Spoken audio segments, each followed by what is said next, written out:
Hey guys, my name is Audrey and I post acting videos. So today I'm going to be giving you guys my tips of what not to do in an audition. Now, pretty much every audition is self-tape, so this is going to be for self-tape auditions. If things start to be in person again, I will definitely make a video about that, but right now, 99.9% of things are self-tape right now, so I'm going to be giving you guys all my self-tape tips.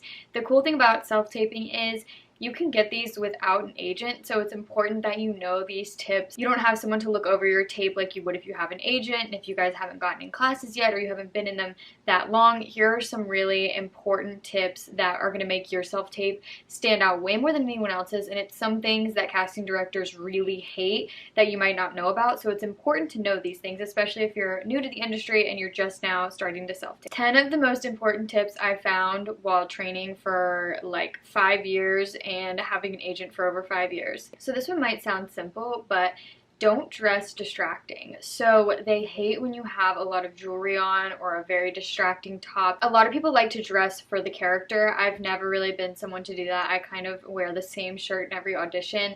You want to stand out to casting directors, so if you look very similar in every self-tape, they'll know better how to cast you and they'll recognize you more. They'll be like, oh, that's Audrey, you know, she always wears this shirt, has this background, and they really can focus on just the acting instead of being distracted by anything else. So what I like to do is I choose two tops that are plain. One makes me look a little younger, like a blue, and then a red makes me seem a little older, more mature, and I like red and blue on me. So I have two plain shirts, and I just cycle between those two depending on the role, if it's a younger role or an older role, if I want to seem more mature or younger, and then I only audition in those two shirts. Sometimes I switch it up, but very rarely. I like to wear no jewelry or anything like that, just a plain shirt. Also, your makeup should look the same as in your headshots and the same in every audition you do. So I don't do my glittery eyeshadow or like highlight or anything. I keep it very simple, very natural. That's definitely what they like. No eyeliner, anything like that. This kind of goes along with it, but don't have a distracting background. So I'll put a little screenshot of what my self-tape looks like. This is ideal.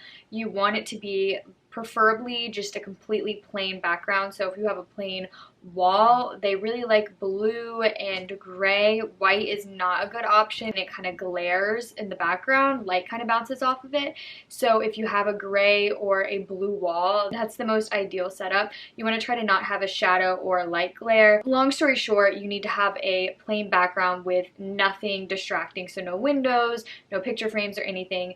The more plain the background, the better. It should really just look like you floating, you know, nothing distracting. This goes along with it, but you need to be able to see and hear you. That's the two main tips. If they can see you and they can hear you, it has to be well lit and have good lighting on your face. A lot of casting directors will unfortunately turn off a tape. We've all seen those famous self-tapes where they're not very professional, but as time goes on and as things are more professional, they are leaning towards being strict in that your self-tape needs to be high quality. It doesn't need to be like, you know, filmed with an amazing camera, but it does need to be very focused on you and not distracting, and all of the other self-tapes are going to be very high quality. You don't want yours to stand out as being very poor quality or not listening, because a lot of them will have instructions saying that you need to have a plain background, well lit, and good audio. This might seem very rudimentary, but never film like this. Everything needs to be filmed like this. So if you're going to use your phone, make sure it's in landscape mode. Like, that's probably the most important tip. If they open a self-tape and you could be Jennifer Lawrence, but it's filmed like this, they're immediately turning it off. Another important thing is to have good eye lines. So never look into the camera, obviously, and choose really strong eye lines. So depending on how many people are in the scene, what I like to do is to choose eye lines right off camera. You want it to not be like this so they only see the profile of your face. You want it to be close enough to the camera where they can still see your whole face and see your eyes well, but it doesn't look like you're looking at the camera. So play around with what eye lines look the best and have strong eye lines for each person in the scene. Also, another thing is when you choose an off-camera reader, make sure you tell them to not be loud, because most times the off-camera reader will be closer to the camera, so they're gonna naturally sound a lot louder than you. You don't want this. You want the off-camera reader to be very soft and, you know, preferably not acting. The last thing you want is your off-camera reader overshadowing you. And again, some casting directors have said if it's an annoying off-camera reader or they're louder than you or distracting from you, they'll turn it off. So definitely have them stand a little further from the camera and just talk like this.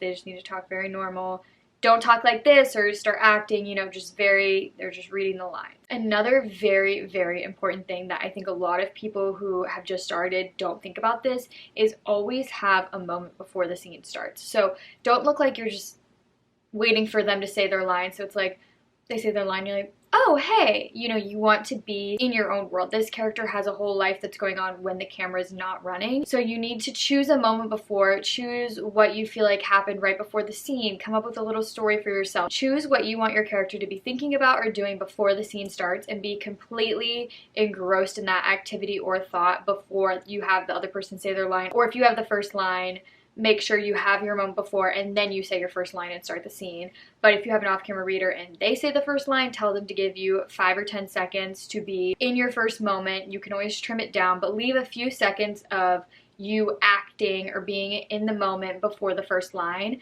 This is very important. They want to make sure that you stay in character. Another thing is don't be stiff. So a lot of self-tapes are shot pretty much like this. Like they just want your shoulders and the top of your head. So it's easy to just, you know, say your lines like this, talk like this, but anyone in real life is naturally moving. Now, you don't want to move too much because you don't want it to be distracting, but you also don't want to be stiff. You know, that means you don't want to sway or anything because that'll put you out of focus.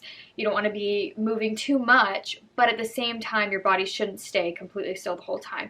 Have freedom to move your arms or touch your hair or point or just loosen up. Make sure you're nice and loose and you're not necessarily thinking about staying completely still and on your mark. Obviously, you do want to be still and you don't want to be distracting, but your body should be loose. And sometimes they'll ask for a medium shot, which is like waist up, and they do that to see how in your body you are. But I used to be someone that stayed stick still and stayed laser focused to the person I was talking to.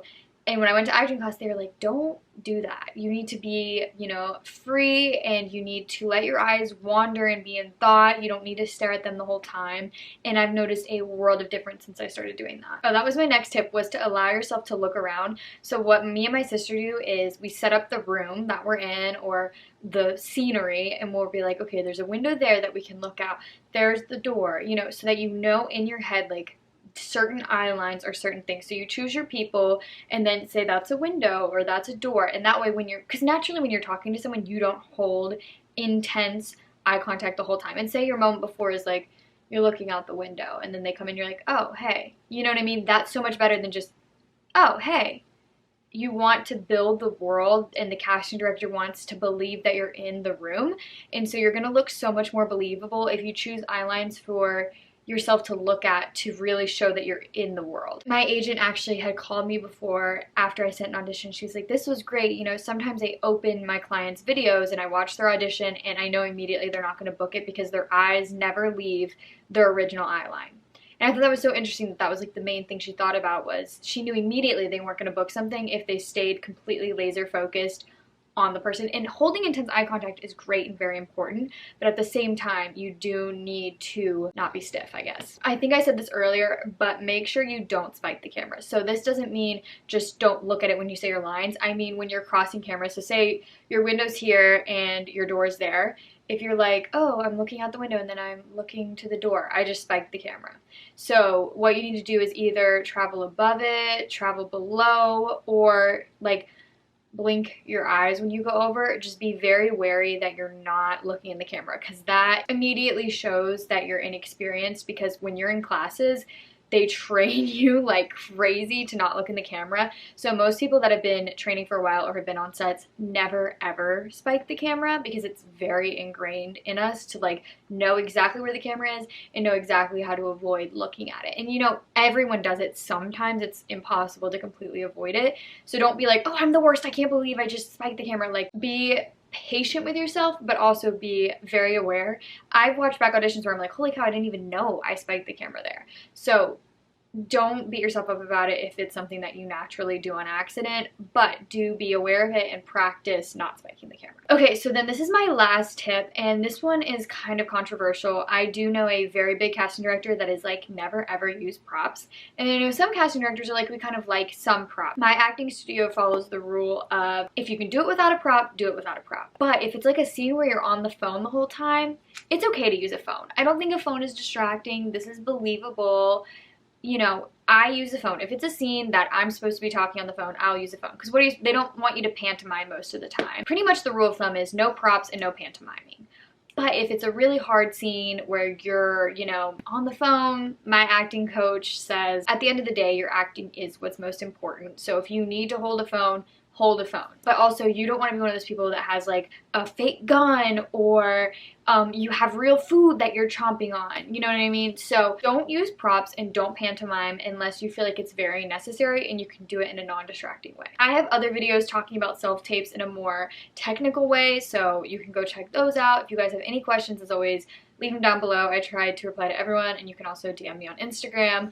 But I love and appreciate all of you, and as I always say, doing the research like this, like, I am insanely proud of you because it's putting you steps ahead of everyone else, and you're gonna stand out, and this journey is going to fly by, and I truly think every single one of you has the potential and will make it if you are determined enough. But I hope this was helpful, and I will see you guys next Saturday.